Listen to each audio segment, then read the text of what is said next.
So again, this is Matthew Spady here. I'm going to lead this walk today through the Audubon Park neighborhood, except we're going to do it with a different angle than I often do with walks. We're going to focus specifically on the lobbies, the entrances, evocative names, and other marketing techniques that developers used when these buildings were new.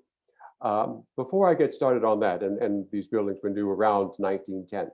Before I get started on that, though, let me say just a moment, just a thing about Jane's Walks. This is an annual festival of free community-led walks, conversations in the spirit of Jane Jacobs. Um, they were begun in Toronto several years ago and have become a global event. I've been leading Jane's Walks for 4 or 5 years, mainly, well, actually, up until this year, all of them were live walks of the Audubon Park neighborhood. Of course, because of COVID last year, these walks were curtailed. This year, they've come back in full force, although mainly virtual walks are also their walks that you can download and do yourself. If you found this particular walk, then you know where the Municipal Art Society site is, and I encourage you to look at all the various walks that you can take. I was looking at them this morning. There are quite a few virtual walks, on-demand walks, which are really great because you can take those whenever you like. So do look at the site and avail yourself of all the walks. This one will be recorded, and I believe that if I submit the link to Mutual Art Society, a Municipal Art Society, they will post the link on their site so that you can look at it again. I'll also be doing the same walk on Thursday at 1 o'clock.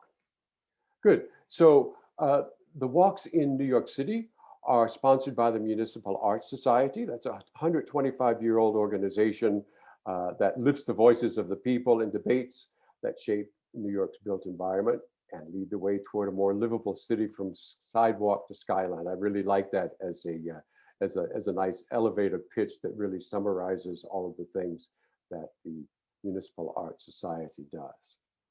So let me move on here, and I will suggest that we all exactly remain on mute, but also I'm going to turn off my camera so that you can focus on the slides themselves. And I encourage you to do the same. That way we won't have various cameras popping up in the middle of the presentation and being distracting. I do apologize for my mouse floating across or the cursor floating across this screen every now and then. I'm working on 2 screens and sometimes it's unavoidable. Anyway, here are some of the buildings in the Audubon Park neighborhood, which is in Upper Manhattan. It takes its name from John James Audubon, the naturalist who lived here in this neighborhood when it was farmland the last decade of his life. These are some of the magnificent buildings we'll be passing by. Just want to give you sort of a preview of them. Here are some of the buildings in the Audubon Terrace Historic District that interlocks with the Audubon Park Historic District. We're not going to be focusing on these buildings today, but they are part of the streetscape. They're also were incredibly important in the early years when developers were building apartment buildings here. They often used Audubon Terrace, the Hispanic Society there, as a marketing point for their buildings. So let me just orient you as to where we are. This is a map on the left side of Manhattan. You can see down there, you've got the Empire State Building to sort of orient yourself. You've got in the middle Central Park, and then if you move north, you have Harlem. And if you move north, you see Washington Heights. And then if you look where that red arrow is, that's 155th Street, and that's where we're going to begin our walk. On the right-hand side of the screen, you can see a map of the Audubon Park and Audubon Terrace historic districts interlocking there. We're going to be walking in that neighborhood. You can see that it is west of Broadway between 155th and 158th Streets. That was also the area of the historic neighborhood, suburban neighborhood called Audubon Park. We're not going to be going to see all of the buildings in the neighborhood. We're going to be focusing on those on the eastern side, that is on your right-hand side of your screen, of Riverside Drive. Those were the ones that sprang up between 1908 and 1914. The ones on the other side were later. They're between about 1919 and 1932. They're a different style of architecture. The ones on the east side, as I say, all came between about 1908 and 1914, and they are all in the Beaux Arts style of architecture.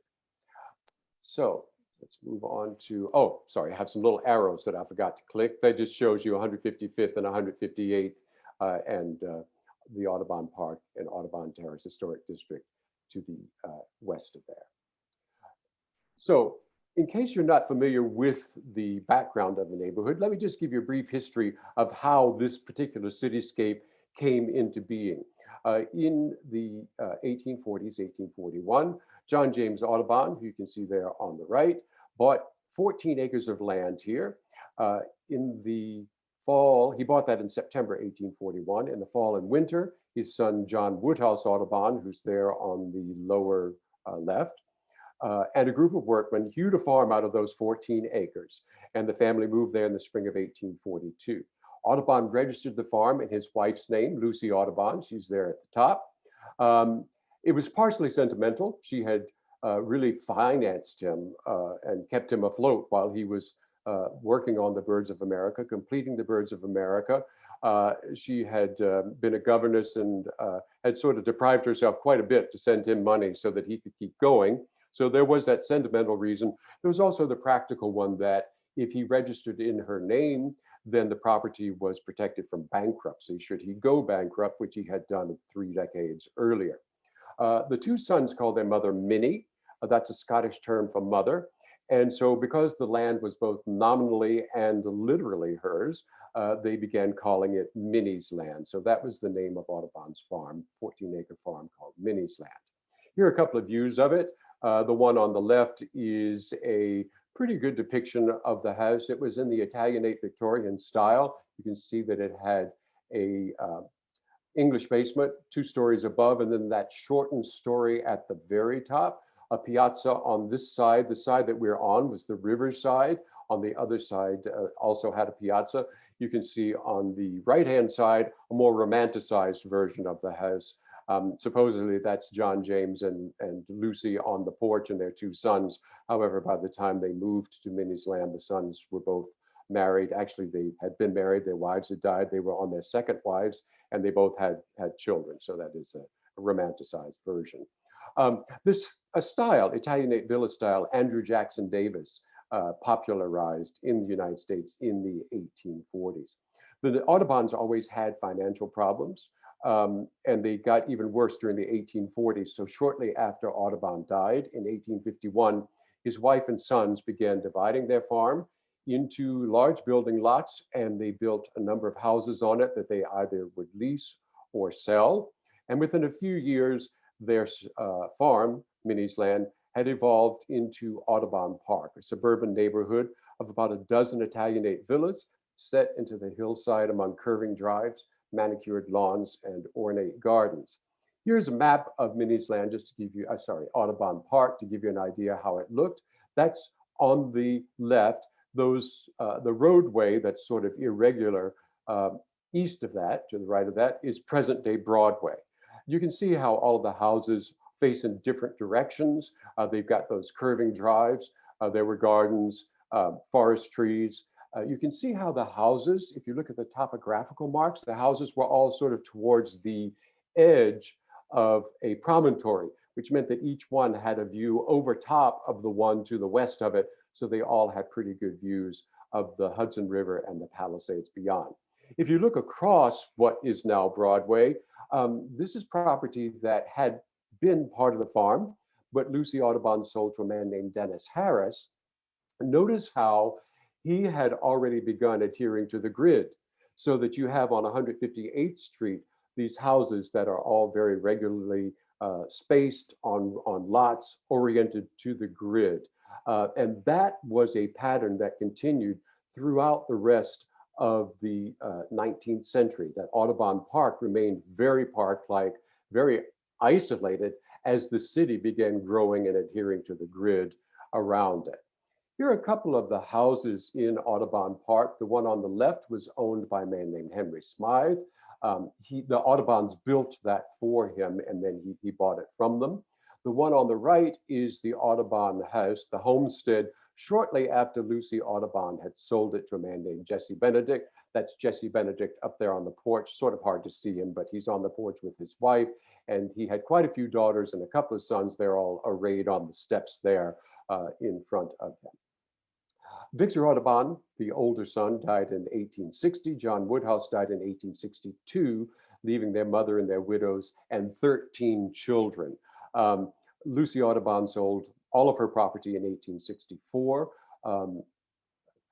Her daughter-in-law, Caroline, who was John Woodhouse Audubon's widow, lost hers in foreclosure in that same year. Georgiana Audubon, who was Victor's wife, remained until about 1879. At first, none of the property was consolidated in any one owner's hands. It had been the Audubons, and since they owned the property, they were able to determine how it was going to develop. However, beginning about 1864, a man named George Blake Grinnell began accumulating property. He first bought a house from the Audubons with a piece of land around it, and then began adding to that. So by the time he died in 1891, he owned about 2/3 of the park. When his wife, Helen, died in 1893, she left it to their 5 children. Those 5 children then had all this property and houses. They had no more luck with it than the Audubons did. They had exactly the same problems, that insurance, maintenance on the houses, taxes, all ate away at their profits, as did the fact that it was really difficult to get tenants and keep them. Excuse me just a moment. I'm going to move my mouse up here and admit someone else. It was difficult to keep tenants because there were quite a few properties tenants could choose from. And so they were always looking around for the best deal, which meant that you had to keep improving your own properties to keep them filled. So around the end of the 1890s, the Grinnell siblings all decided that they did have to sell their property and they needed an exit strategy. Fortunately, they had 2 public improvements that were going to help them. One was the extension of Riverside Drive, which was coming up the island, being extended from where it ended at Grant's Tomb. And the other was the opening of the New York subway, New York City subway, that happened in, they began building it in 1900 and it opened in 1904. Once those 2 pieces of built landscape were in place, the Grinnells began selling their property. Important to remember just how much the subway spurred growth in Manhattan, and particularly in northern Manhattan. As the plans for the subway developed and people realized, or developers realized the potential for it, they began buying up property all along the route.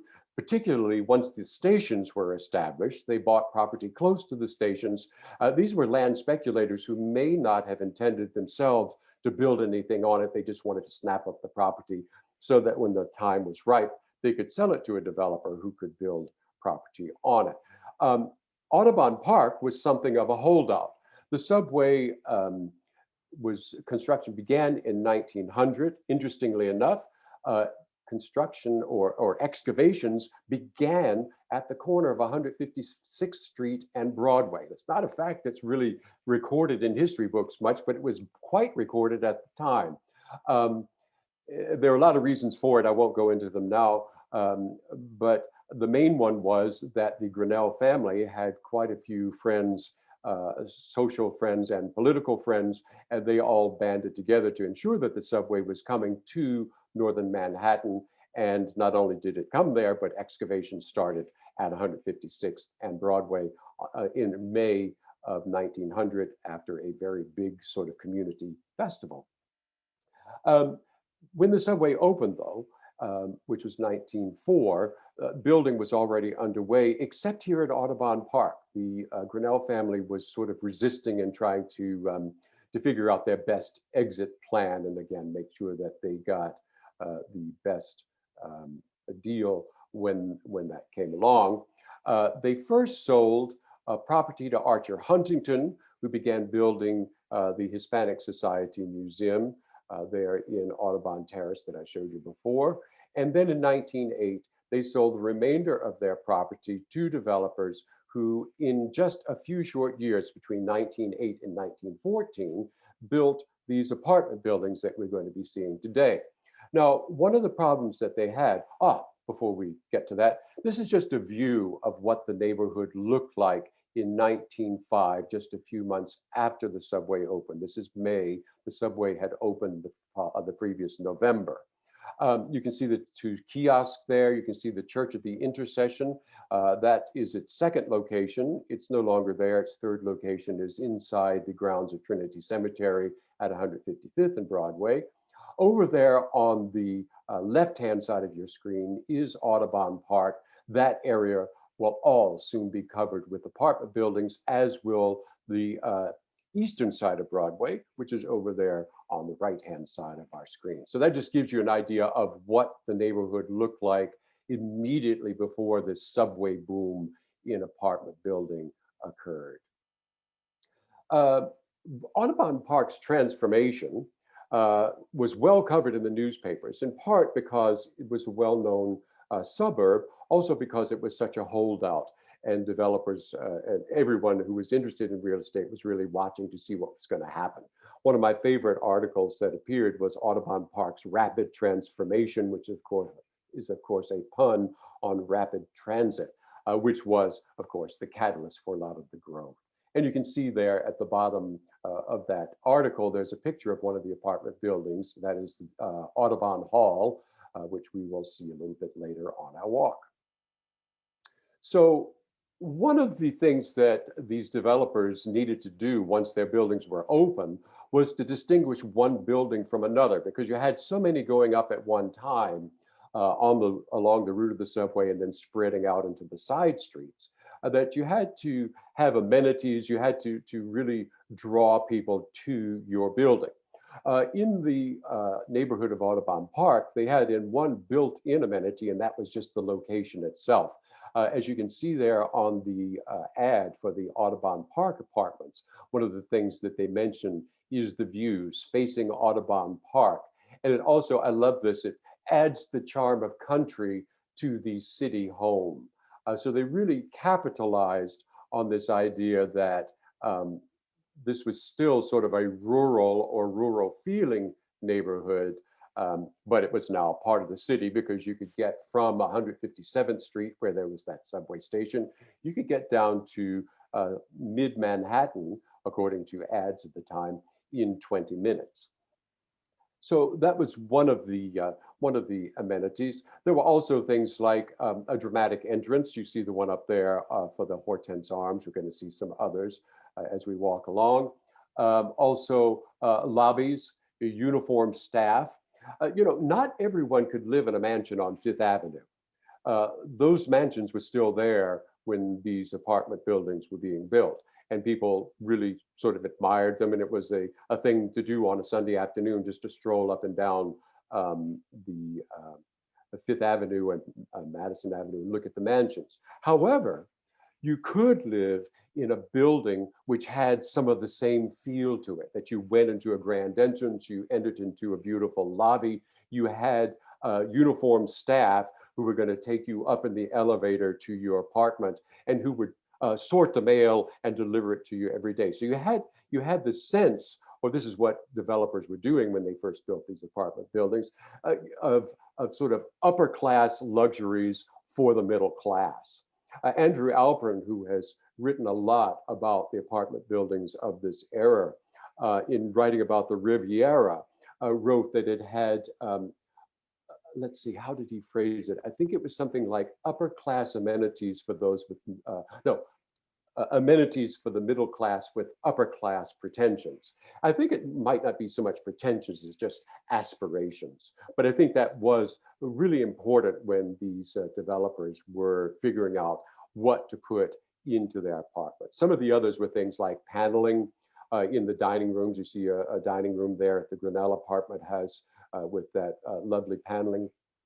Enameled woodwork, dumbwaiters, modern kitchens, elevators, mail chutes, and switchboards. Uh, Often these buildings had a switchboard so that you could call back and forth among the apartments in it. They weren't external, they were for the use inside the building.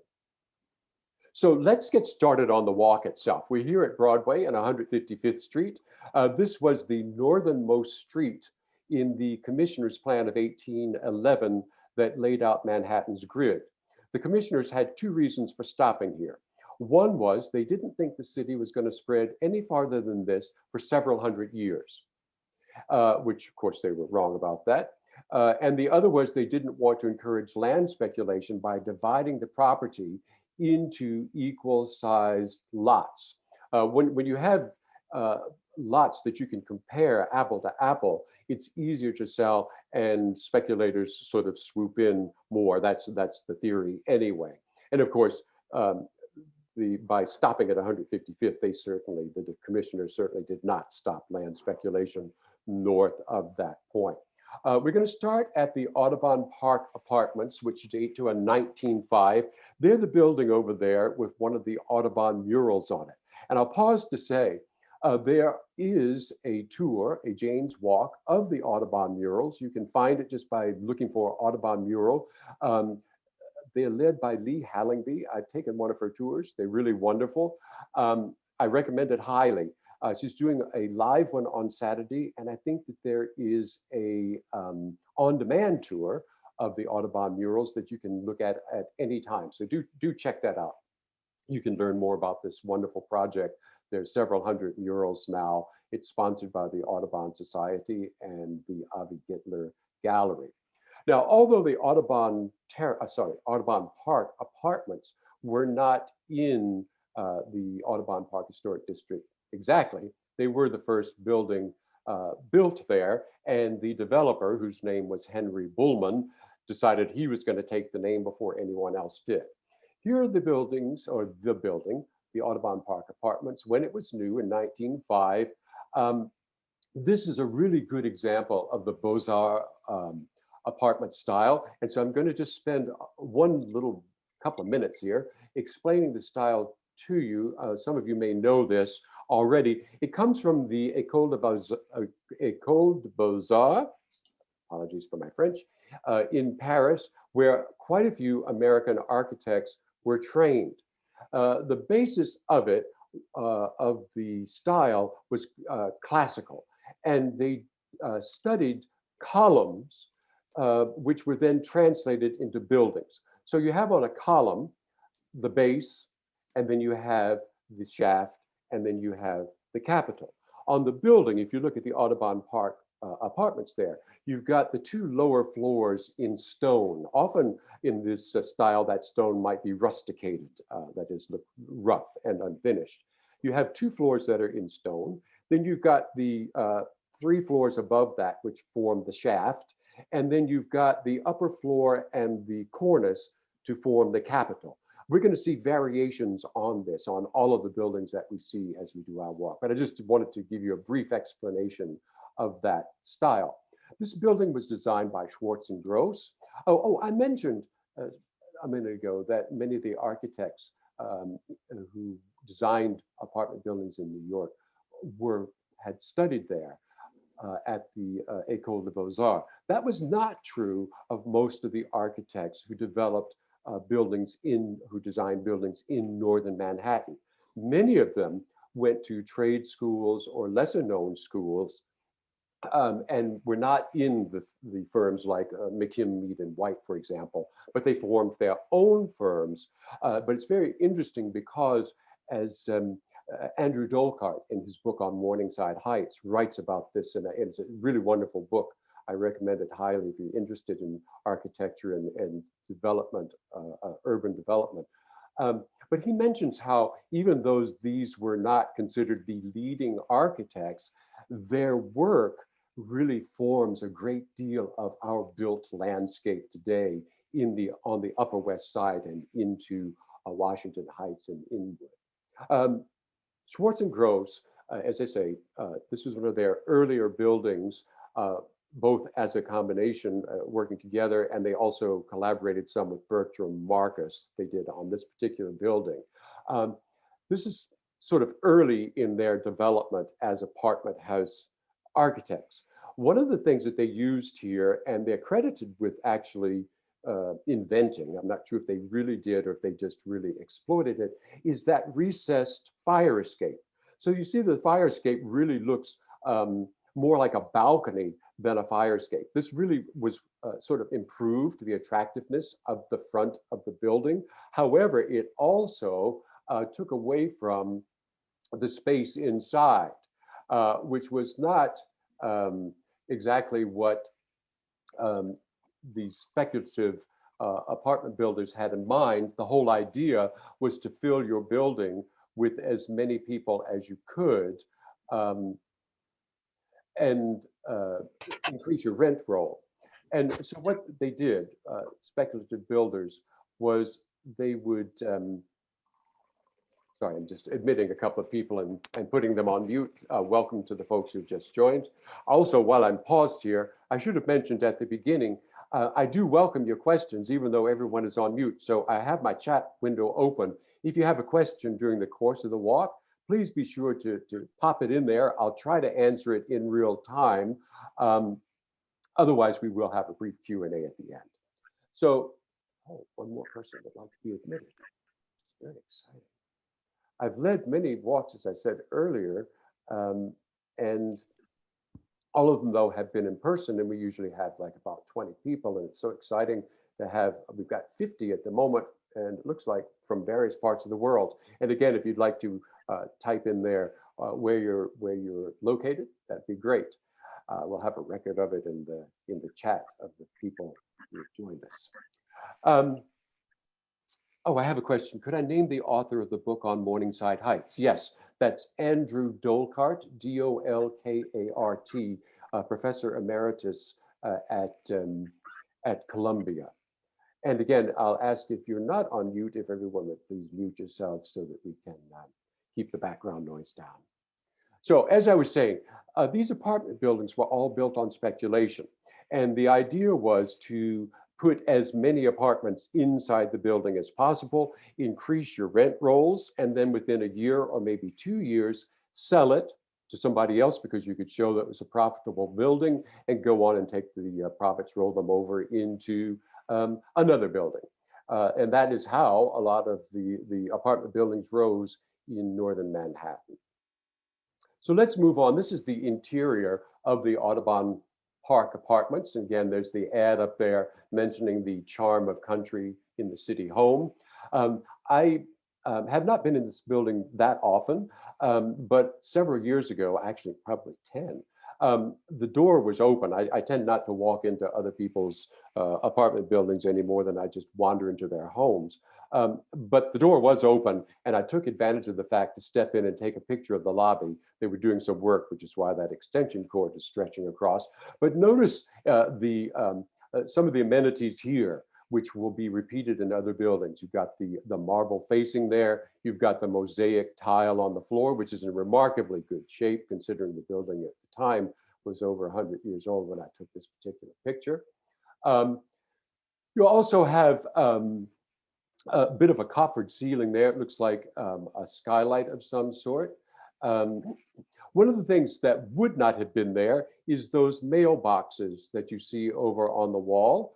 The mail would have come to the building, and the building staff would have sorted it and delivered it to the apartments. An interesting thing that Schwartz and Gross did here is the apartments on the first floor, they set off from the lobby just slightly by having them raised on a couple of stairs. You see the one over there on the far end. You also see, facing you when you come in the doors is an elevator, but right next to the elevator is that staircase, again, with the marble stairs and the wrought iron railing going up there that sort of announced to you that, yes, you do have an elevator. There is an elevator person who's here is going to take you up. But if you don't want to wait, or perhaps if you live on the first floor and want to get some exercise, there are stairs that will take you in. Interesting thing about this particular building is that there was no other elevator, so that all of the move-ins, when somebody's moving in and out, would have had to have taken place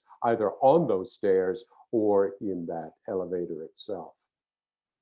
We're going to cross the street now, cross Broadway, and we're going to make our way back down to 155th Street. We'll just pause a moment. This is the main entrance, or the current main entrance, to the Audubon Terrace Museum Complex. This was not the original entrance. I will show you that when we get over to 156th Street. It's now closed.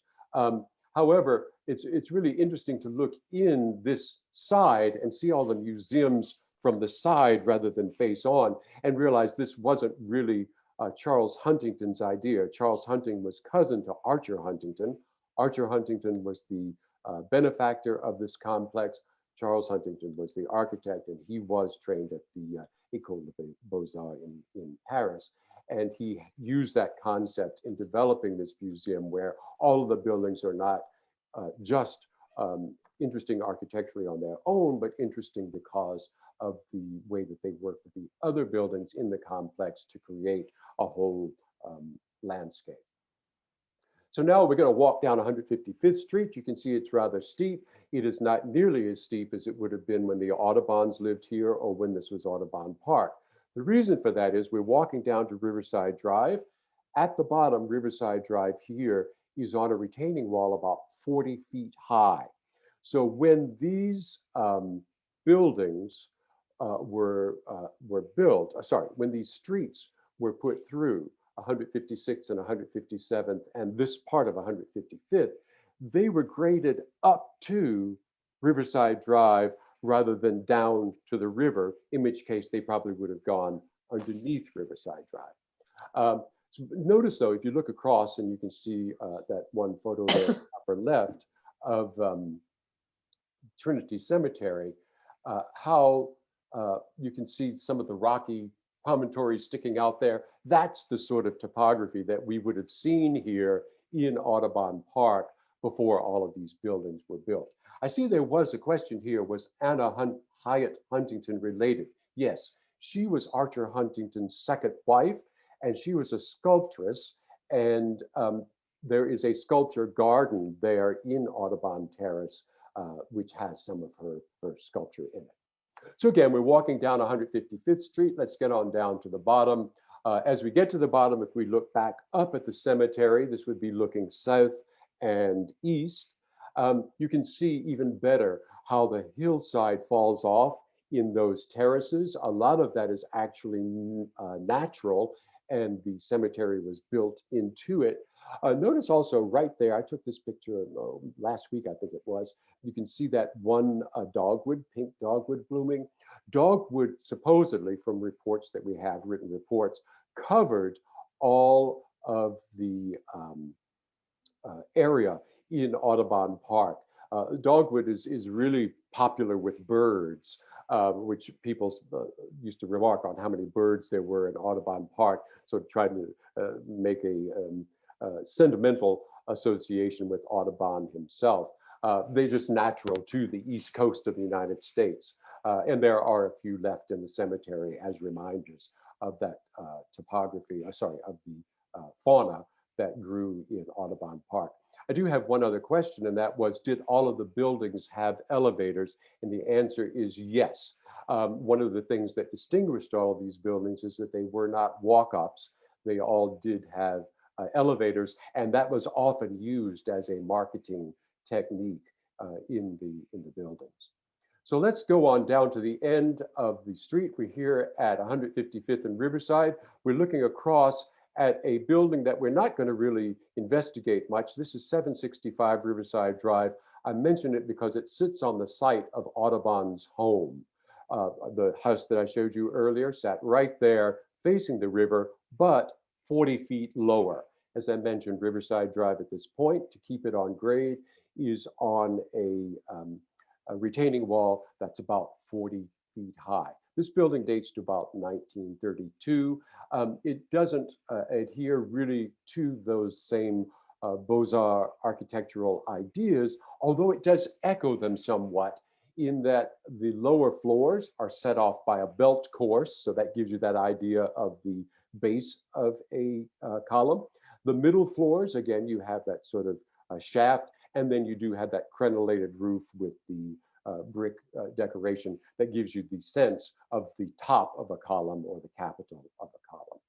Now let's walk out farther though and look back at the apartment buildings on Riverside Drive. These are three of the grandest in the neighborhood. They are from left to right, the Vauxhall, which is 780 Riverside Drive. And I'll just mention that's where I lived when I first moved to the neighborhood. I lived the second to the top floor, the one with all those balconies on the side that looks towards Riverside Drive and look down Manhattan. Absolutely spectacular views from that apartment building. Then next to that, you have 788 Riverside Drive, which is called the Rhine Clef. And then beyond that, you have 790 Riverside, which is the Riviera. Now let's look at each one of these in turn, and let's start with the oldest, which is Rhineclef Court, and it just happens to be designed by Schwartz and Gross, who were the same architects who designed the Audubon Park apartments that we saw first. This building dates to 1910. You can see it appeared in the World's New York Apartment House album. This was an album that was sort of a wish book. It was put out by the World newspaper. It was an apartment wish book that realtors could use. It had pages like this for, I think, about 100 apartment buildings that were new in that particular year. There are just too many amenities there for me to go through every single one of them, but I'll point out that it had, they talked about the magnificent entry hall, the marble and mosaic in the lobby, unusually large rooms with 1 to 3 baths, views of the river and the Hispanic Society on the back side of the building. The apartments looked right down onto the Hispanic Society building. A ventilation, that you had light and air from all sides. Some of the apartments had separate entrances for servants. You had wainscoting in the dining rooms, modern bathrooms, modern kitchens, elevators continuously running day and night. And again, they were staffed, not automatic. Most of the neighborhood buildings, the elevators are now automatic, or you push a button. In that day, though, when these buildings were new, they all had a staff so that you could always get to your apartment. And the staff was round the clock. Oh, I've got another question here, and that was, given the annual rentals, do I know what the average salaries were in that year? I do not. I do know that these were considered reasonable rents. And again, let me point out, that's 4 rooms and a bath for $750 a year, not a month. One of the ads for the Grinnell, which we're going to see later, mentioned that the rates in this part of Manhattan were 1/3 less in what they called the Middle West Side, which is amusing because that's what we now call the Upper West Side, and this is, of course, Washington Heights. I don't know, though. I think that they must have been fairly reasonable, because if you look at the census records, we don't have, most of these buildings opened in 1910 and 11, and New York did censuses on the 5s. So we do have census records from 1915, and all of these buildings were full. Not completely, there were, of course, a couple of apartments open, but they were pretty full and remained that way. So I think that these rents must have been affordable. Also, I'll just pause for a moment in case you're interested. Who moved into these buildings? They were mainly people like lawyers and doctors, professional people like that. You had some merchants or retailers, actually a lot of retailers, particularly on the side streets. There are a lot of people who were in fabric sales, for example, or light manufacturing. There were also quite a few people who were in artistic professions, artists. There was an opera singer, oh, her name just went out of my mind. I'll think of it later, I hope, who lived at the Grinnell. There was a composer who lived at the Grinnell. There were writers. So that just gives you a sense of the people who moved into these buildings when they were new. Interestingly enough, that established a sort of pattern that has held through today. There are still quite a few people who are in the arts who live in this neighborhood, writers and musicians, performers of other sorts. So now let's move on to the Riviera. The Riviera dates to 1911. It's by the architects Rouse and Goldstone. This is also a picture from the World's album. This was the largest apartment building on the Heights. Actually, I believe when it was first built, the largest apartment building in Manhattan. Of course, it isn't any longer. It covers the entire block between 156th and 157th on Riverside Drive. It's really difficult to take a picture of it because you can't get far enough away to get all of it in one frame. It advertised things like it was fireproof. That was very important with these buildings because they rose above 6 stories, which was sort of an average height for apartment buildings. And people were somewhat worried about being that high up. You notice, by the way, that you didn't see any fire escapes on the exterior of any of these 3 buildings. That's because they were considered fireproof. They were built with steel and with gypsum block, which was a forerunner of drywall. And so they supposedly wouldn't burn. And really, that is true. There have been some fires in these apartments, and they're usually contained, as long as the apartment is closed, the doors are closed, to the apartment itself. So the staircases, interior staircases, often acted as the fire escape as well. That's why you don't see them on the exterior. All of the apartments here were advertised as having a butler's pantry with a well-equipped icebox, and they had laundry and steam drying on the roof. Of course, you couldn't put all of that on the ads, so I've included some of the ads so that you can see what the selling points were. With the Riviera, one of the selling points was just its grandiose size, and so often you would find on the ads just a picture of the Grinnell itself. Now here is the main entrance, or the original main entrance. This is on Riverside Drive. So this is the entrance that cabs would have driven up to let people out, or the few cars that people had, because cars were just becoming popular in New York in the early teens, early 1900s, second decade.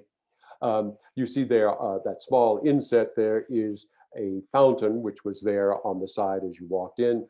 On the upper left, you see the entrance on 157th Street, which is now the one that is really the main entrance. That's where the porter's stand is, the door person who will let people know that you're there and admit you to the building.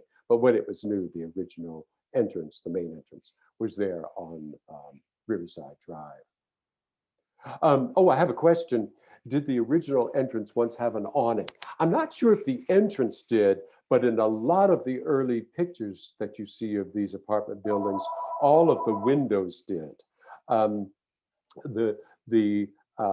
windows, according to someone who lived at the Grinnell, excuse me just one moment, I'm going to take that phone off the hook. Forgot to do that before we started. Beg your pardon for the interruption. As I was saying, all of these buildings had awnings. And when I first moved to the Grinnell, there was a lady who was living there. I moved there in 1998. I had first lived at 780 and moved there in 1998. There was a lady who had lived there since 1937 when she was a young girl.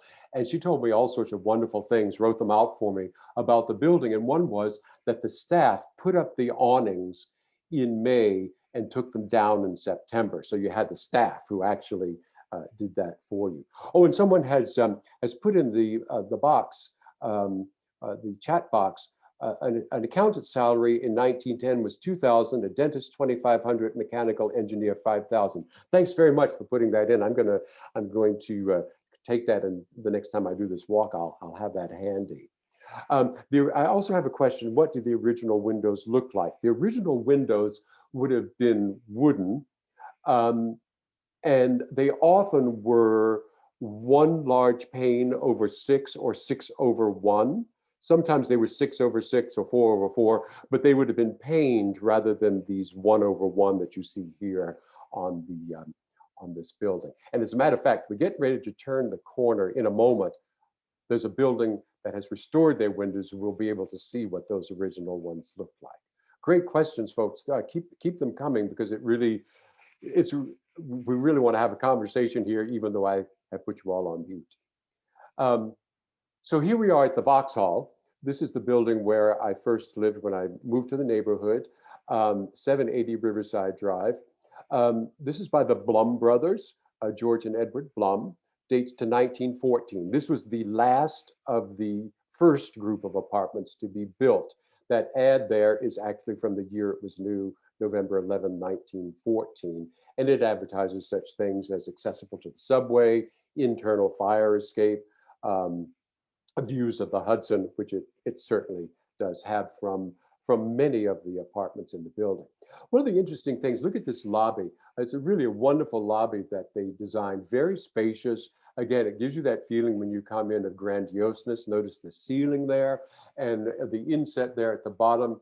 If you come in the front doors and turn to the right and go up some stairs, there's that beautiful fireplace, again, with mailboxes by it.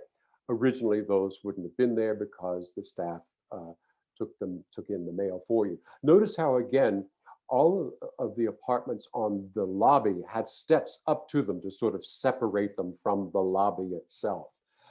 Looking at the front doors, just to the left, you see that table, and just to the left, you can see just part of a door there.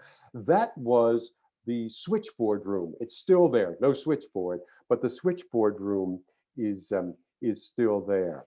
I have a question here. Was the original entrance floor have been original for this apartment? Yes, it is. It had that tiled floor. If you notice on the exterior of the building, you have that wonderful brick, inlaid brick design going up. Notice how on the fireplace there on the interior, there's a sort of echoing that design. So the exterior design, the Blum brothers took right to the interior of the building. And again, notice that tripartite vertical composition, that you've got the base there. In this case, it's a very smooth stone. Then you have the brick stories going up, the shaft of the column, and then you've got the capital with that ornate cornice there. So let's move on. Before we go up the street, this is the Riverside Oval Park, which sits in the middle of Riverside Drive at the foot of 156th Street, where we've been looking at these apartment buildings. This is original to the neighborhood. There were 3 of these parks planned for the extension of Riverside Drive. This is the only one that was built. It is a viewing park. That is, it's not open to the public. You do see 2 people in there. Those are some of our faithful stewards, Christina Reed and Bruce Robertson, who are working there. The people who work there, of course, have to get in.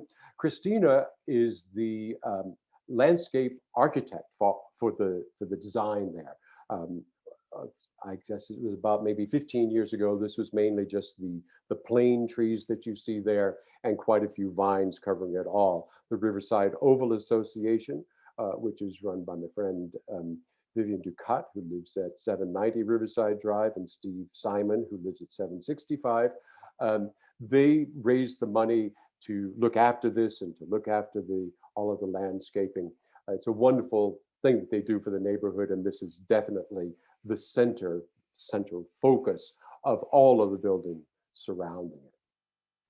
So we're going to turn left now. Sorry, we're going to turn right. We're going to go east up Riverside Drive, up 156th Street. We're going to pass the Riviera.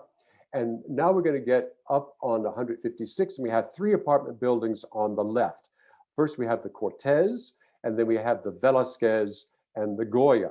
All 3 Spanish names because they face the Hispanic society of America. And so the developers gave them names evocative of that. Here we have the Cortez. This was designed by Neville and Bagg in 1909. This is really distinguished by having only 2 apartments per floor, really large ones. So there were no, what they advertised it as no private halls, which I still wonder if they didn't mean no public halls, meaning, you know, the hallway that you would go to reach your apartment. Each of these was entered off of a little foyer off of the elevator. So you had one which was 8 rooms and one which was 9 rooms. I believe the 8 room had 2 baths, the 9 room had 3 baths, so it had 1 extra bedroom and bath beyond the 8 bedroom. Notice that they write about the in the ad, the steel, the concrete, and the brick, again reassuring people that this was fireproof. Notice the balconies on the front. These look like they're just ornamental balconies, although over the years I have seen people sitting on them, so they will hold the weight of at least a person. Notice the lovely entrance there, again to give you that feeling of you're entering a very grand home when you get here. Now we're going to move up to the Goya and the Velasquez. For the person who asked about windows, you can see there that is the entrance to the Goya. And you see they redid their windows and they've got, I think it's 6/1. These buildings are all landmarked. And so if you change something like the windows, you have to work with the Landmarks Preservation Commission to be sure that they're done in a historic fashion. Sometimes that turns out to be more expensive, but it does keep the architectural integrity of the building that has been landmarked. And they're only required to do that on the facade that's seen from the street. So any other windows that face in a courtyard or interior could be done with a little bit less expensive solution. So that's the entrance to the Goya. This is the lobby of the Velasquez. When you come in the building, immediately on your right is that niche where there was probably some sort of statuary at one time. Then you come into this long entry lobby with a coffered ceiling. Again, we've got the marble facing, we've got the mosaic floor. One thing that's really lovely about this entrance is that when you come in, there are 2 doors to your left which go to apartments. Then you come to 2 windows which really show you, really make it light in there. The 2 windows are in an interior courtyard. Gives lots of light to the lobby so that, as you can see there, reflecting off of the marble and off of that polished floor. And again, here are a couple of the ads for these buildings when they were new. The Velasquez and the Goya were initially owned by the same developer. They were often advertised together, even into the 1920s, a good 10 years after they were built, or actually 15 years after they were built, the 2 buildings were advertised together. Oh, interesting. One question is, with all the stairs in these lobbies, have these buildings been made accessible? They are accessible because of the elevators, and because the elevators are all operated by, not by staff, but by, I guess you would call that automatic elevator. So they have been made accessible in that sense. I also have a question here, what's meant by a vacuum cleaning system? And I wonder that myself, and the reason is, my father was an architect, and when he designed the house that he and my mother had dreamed of for many years, he put in a vacuum cleaning system, and it was a vacuum underneath the house that worked off of suction, of course, like a vacuum does. And in some of the rooms throughout the house, there was a little plate that you pulled down and put the vacuum hose in it. And when you put the vacuum hose in it, that activated the vacuum and it turned on. And it worked really nicely for the first few years, but when it goes bad, it's really the devil to repair. I think that's probably what they meant here by a vacuum cleaning system, but I'm not really positive of that. That seems a little bit advanced for a building from 1911. If anybody has any other information and wants to pop that in the chat box, that'd be great. Across from these buildings, the Velasquez, the Goya, and the Cortez, is the Church of Our Lady of Esperanza, which was designed by Charles Huntington. This was the first church for Spanish-speaking people, or purpose-built for Spanish-speaking people in New York City. It was part of, and still is part of, the Audubon Terrace complex, the museum complex. This is not the original facade. This is the original facade. This is what Charles Huntington designed. You notice there's a long staircase going up to a porch there, and then you enter the church on the second floor. In the 1920s, Lawrence White, who was the son of Stanford White of McKim, Mead and White, redesigned the front. The reason was that they needed more space in the church itself because of the growing congregation. So now you enter on the lower floor. You can either take an elevator or stairs up to the second floor where the church is. This church was quite a big deal when it was open. I say quite a big deal. It was advertised quite a bit. There was a lot of fundraising for it. The Spanish ambassador's wife took a great interest in this project and got these different groups together to support it. The King of Spain actually sent a gift of a chandelier, a gilded chandelier, which still hangs inside what was the original entrance to the church, is now on the second floor of the church. Now, just east of the church, we come to this one little undeveloped piece of Audubon Park. This is Manhattan schist that is remaining from the years, the hundreds of years ago, when the Lenape people hunted this area, used as a hunting ground and fishing grounds down by the Hudson River. This has been here, you know, all through all of our layers of history. When the first colonial farmers came up onto the top of the island and displaced the Lenape people, it was here when the Audubons lived here. It was here when the Grinnells lived here, and it's still there as a reminder of the topography and of those many layers of history that we live in. I always sort of stop when I walk by here and just sort of think about all of those people who have stepped on that particular piece of ground, which is yet to be developed. Moving up the street, looking on the southern side, we have the north building of the Hispanic Society, a little bit penitentiary looking. They built it because they needed extra space, so they filled it in. This is not what the original residents of the Goya, Velasquez, and Cortez would have seen. What would have been a really big selling point for their apartments was the original entrance of the Hispanic Society. This is what they would have looked on when they looked out their windows and looked south. They would have seen this beautiful fence with the wrought iron work there, the steps going up, a plaza, steps splitting and going up to the Hispanic Society Museum. As I said earlier, Charles Huntington was trained in the Beaux Arts style.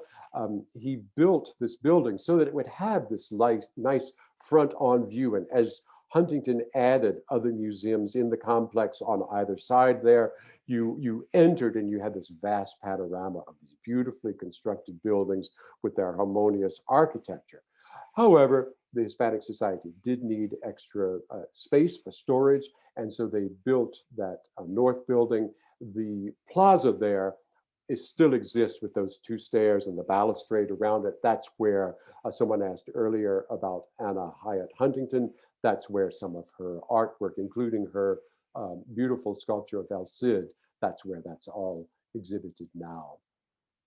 Now we're going to come up to the corner of 156th Street. There are twin buildings there, the Hispania Hall and Audubon Hall. We're actually looking south at this point from 157th back around 156th. It's hard again to get a view of these two buildings together.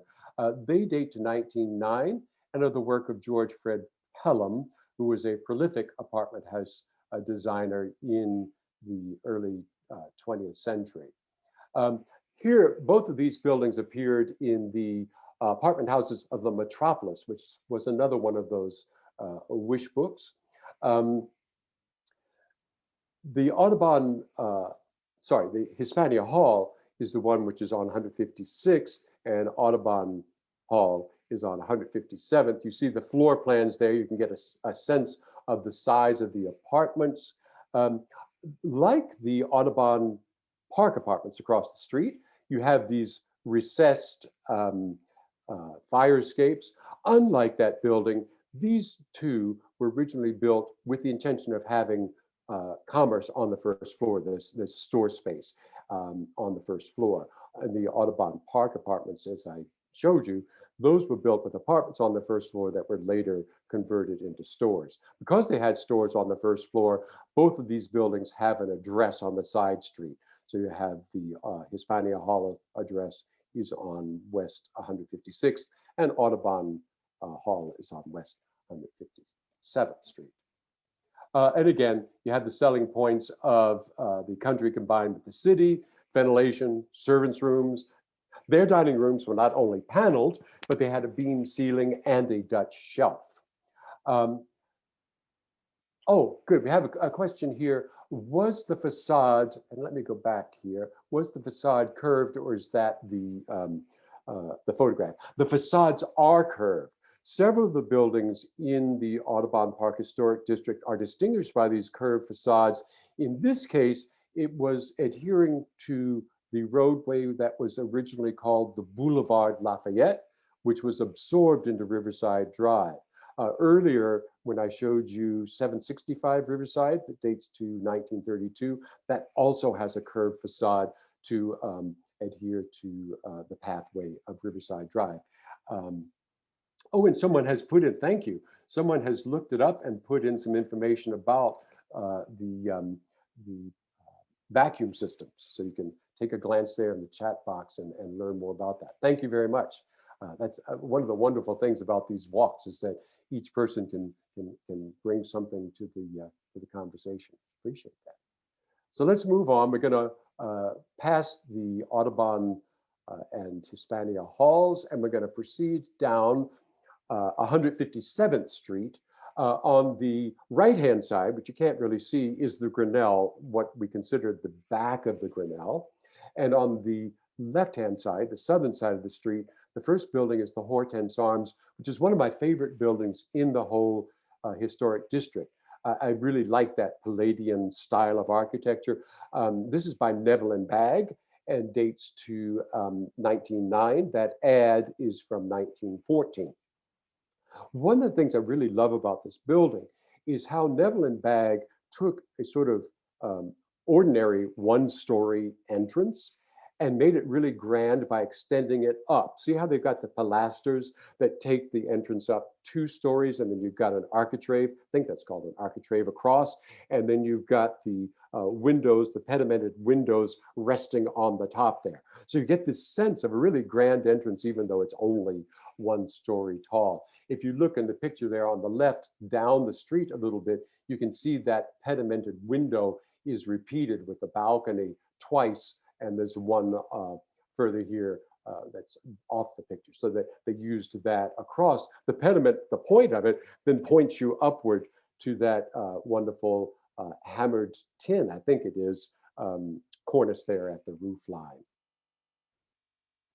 Oh, it looks like the vacuum info just came to me. I'm sorry about that. Paul, who posted that, would you repost it for all attendees? Thanks very much. And again, thanks for looking that up. So we're gonna, one other thing I wanted to mention about this building. The builder was a woman named Sarah Harris, who lived in a row house. She liked this building so much that the year after it opened, she moved in herself.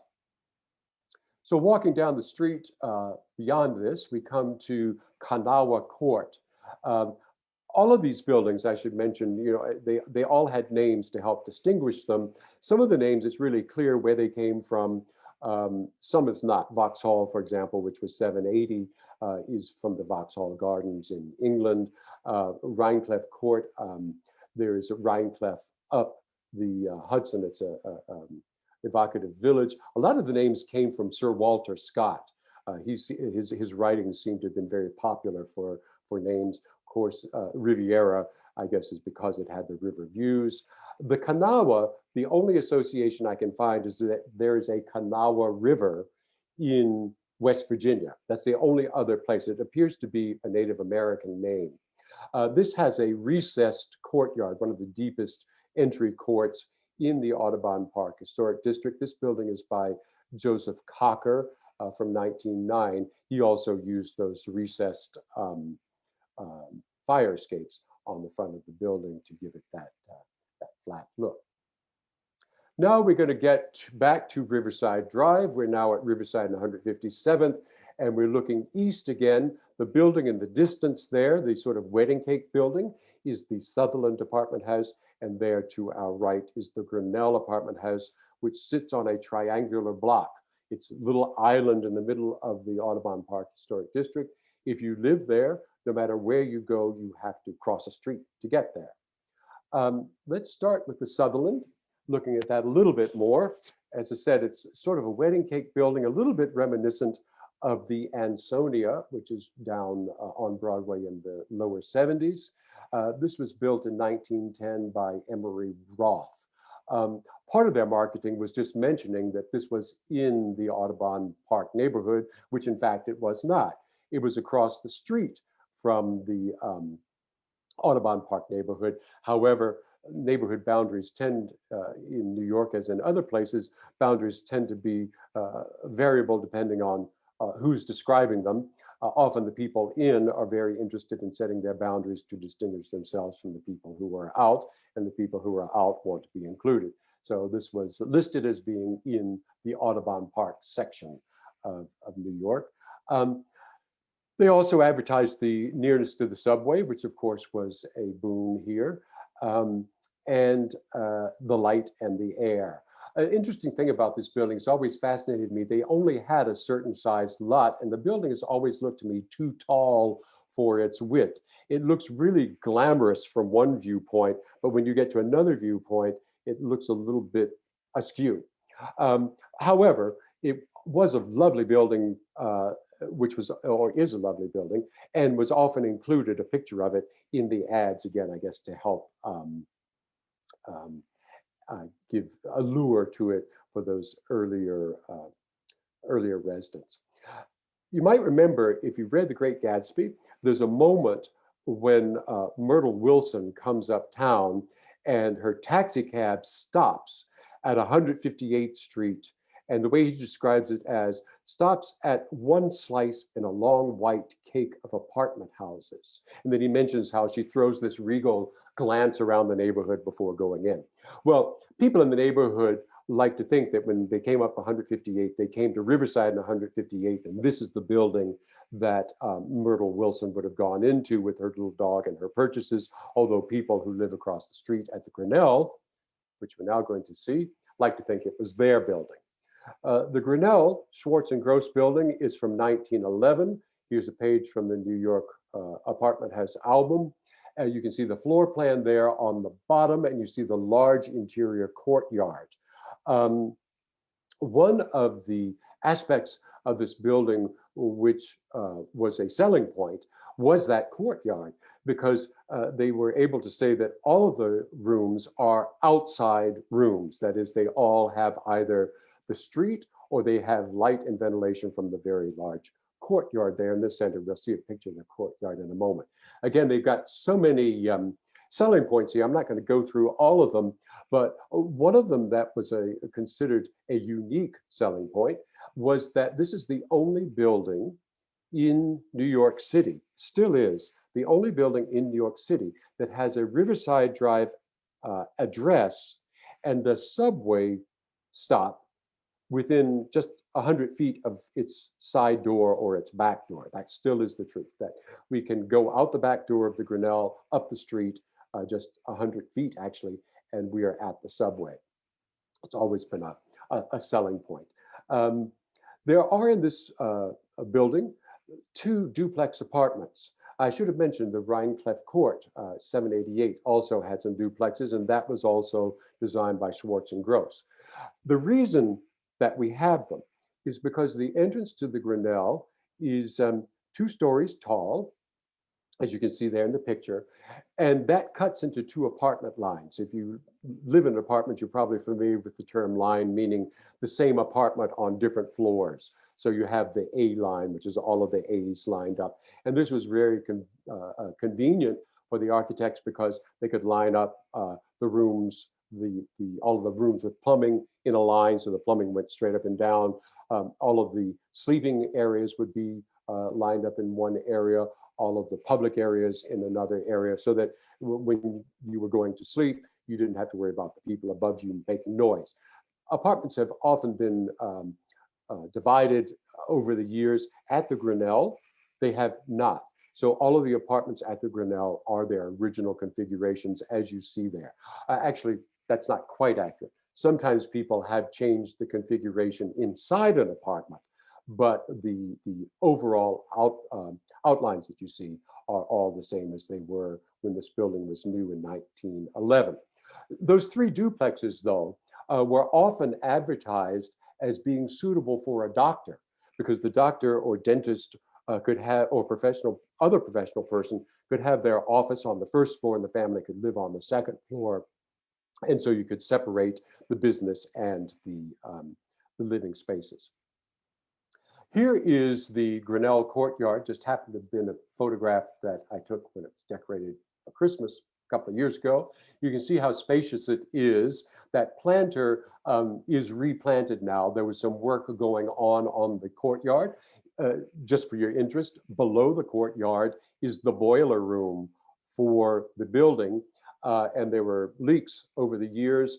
The co-op board had contracted to have the entire courtyard floor taken up, completely rebuilt. Some of the girders needed sistering, and then all put back in, and the planter put back in. Now it has been replanted. I haven't taken a photograph of that recently with the new plantings in it. Anyway, you get a sense of the size of it. Notice the stained glass windows going up on the other side of the courtyard. When you enter the courtyard, you can go left or right to the east wing or the west wing, which are only connected by the courtyard and by the service hall, which, according to the lady who was living there when I first moved in, who had been there since '37, when she first moved in, the tenants never went in that area. That area was only for the staff. Now, of course, we still have staff, but the tenants use that area. The lower right-hand corner, right-hand corner is the entrance to the west lobby, and then there at the top you can see the entrance to the Grinnell with the Sutherland beyond it. Here we'll just step into the lobbies. On the left you have the east lobby, and on the right you have the west lobby. Again, we have post office mailboxes there. They were not original. On the east side, where you see those mailboxes, that was where the porters had their station. And so they were there when somebody came in. They had that whole space. So when somebody came in, they could see them come in. They could ask if it was a guest, who they were visiting, take them up to the apartment. If it were a resident, they could take them up in the elevator. There you see the lovely curving stairs across. If you didn't want to wait, you could walk up the stairs. The same was true in the west lobby there on the right, that there was the porter station back where those mailboxes are. There was a well-known murder that took place at the Grinnell in the early 1930s. It took place on New Year's Eve. A housekeeper murdered her employer. It was a fit of passion. She was in love with him. She had reason to think he was in love with her. I mention this because the porter ended up having to be a witness in the trial to say when he had seen people coming up and down the elevator and or the stairs. You can find that online, the story of that murder. It's covered a couple of different places. Just look for Grinnell murder, or Sheridan was the name of the stockbroker who was murdered. And can't remember the murderess's name at the moment. It's rather interesting though, because she claimed when she called the police to tell them this had happened, and she tried to blame it on someone else. She said she'd been out to the movies. When they asked her what the movie was, she couldn't remember. She couldn't remember who was in it. She couldn't remember anything about the plot. It was actually, if she had gone to the theater she said she would, it was a Mae West film called I'm No Angel, which is a bit ironic considering what had happened that night. Anyway, those are the two lobbies of the Grinnell. If you ever see the film Gloria, with Gina Rowlands. A large part of that was filmed at the Grinnell, and there is a scene which takes place in this lobby there on the right, the West Lobby. So that brings us to the end of our walk.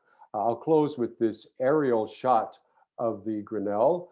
You can see the Riviera beyond it. You can see the streetscape there. This is taken from the Sutherland, that wedding cake building across the street. So I'm looking, if you have any other questions, I don't see any at the moment. Let me scroll up and down just a minute to make sure that I'm not missing any. Can I just ask a few questions? Yes. I'm very curious about modern day, whether these are still rentals or whether they're individually owned. Good question. Thank you, Paul. The Grinnell is a co-op. It was co-opted in 1982. It was co-opted as an HDFC, that is Housing Development Fund Corporation. That was a program that the city still has, where buildings that are abandoned or not being taken care of properly by the landlord, the tenants can be trained to run them, and then if the city is satisfied that they can, they'll sell them the building. There's a long, complex story. There's a website, the Grinnell at 100, and you can read a lot more about that on that website. There's also a little book about it that we created on our 100th anniversary that you can read about that. So that's that building. The Riviera is also a co-op. The Vauxhall 780 and 788, I've mentioned earlier, are both still rental buildings. The buildings on the side streets are mostly rentals. A couple of them are co-ops. Most of the buildings on the opposite side of the street, which I did not talk about because, again, they were from later period, are condos. They were all turned into condos in the early 2000s. So there's that. And you might also be interested in just sort of like, what did this mean for displacement and change in the neighborhood? Was that sort of a follow-up question? Right, exactly. Yeah. The neighborhood has always been a sort of solidly middle-class neighborhood. When these buildings, it did not integrate until the 1960s. And did not fully integrate until later than that. Interestingly enough, the Grinnell was owned between about 1941 and 1960 by the evangelist Daddy Grace, who was born on Cape Verde Islands off of Africa. But Daddy Grace, even though he owned this building, would not integrate it. He owned also several other really magnificent properties. The El Dorado, which is on Central Park, he owned that. So the only person he allowed into the building, person of color, was the author, actress, poet, playwright, Alice Childress. She and her daughter moved in the early 50s. In the 1960s, after Daddy Grace died and the building changed hands, then it began to integrate, as did other buildings in the neighborhood. If you look there in this photograph and see over in the distance, that's the River Terrace Apartments. That is a Mitchell Lama building, which was built purposely to help integrate neighborhoods racially and financially. And so from its inception, that building has been racially integrated. That building is where David Dinkins lived, our one and only African-American mayor to date. So in the transition, though, of the neighborhood from rental buildings to co-ops, there has definitely been displacement. Not as significant as in some other parts of the city, in parts of Harlem, for example. Part of that is because they are not forced conversions, which means that they didn't like push people out or threaten them and that sort of thing. Or some of the things you read about that happened in co-ops in the earlier days. And so a lot of those buildings, even though they are co-ops, they're still co-op rental. There's a combination of the two. Mhm. And one more quick follow-up is these were very grand buildings. Each individual apartment was huge. Were they broken down into individual apartments, like 2 on a floor? Yes, for the most part, they were, except as I mentioned at the Grinnell, where they're all original size apartments. So the smallest apartment at the Grinnell is just over 1,200 square feet, and the largest is about 3,300 square feet, which is pretty amazing for a New York apartment. At the Riviera, interestingly, they were divided in the 1940s. Not all floors, just a couple of the wings were divided. And then later, when it became a co-op building, sometimes people bought two and put them back together. So you have apartments that are different configurations from what they originally were.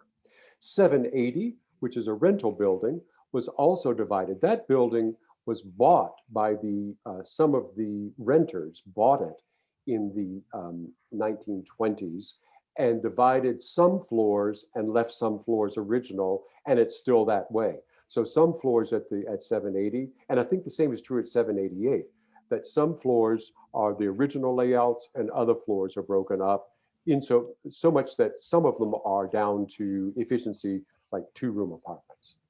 Really fascinating. Thank you, Matthew. It was an Sure. excellent tour. Thank you.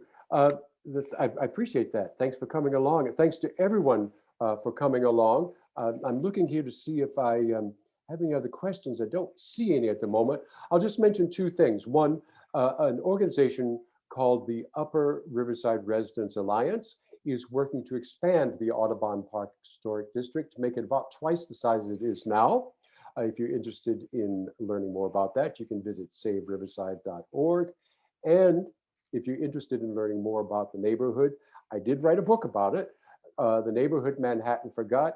Fordham University Press published it September last year. You can order it directly from Fordham, from your local bookseller, or it is available online. So I'd really like to thank everyone for joining us. I put the Q&A screen up there again. I'm just going to scroll through. Thank you for all the compliments. I certainly appreciate that. It looks like that we've gotten to the end of it. I don't see any more questions.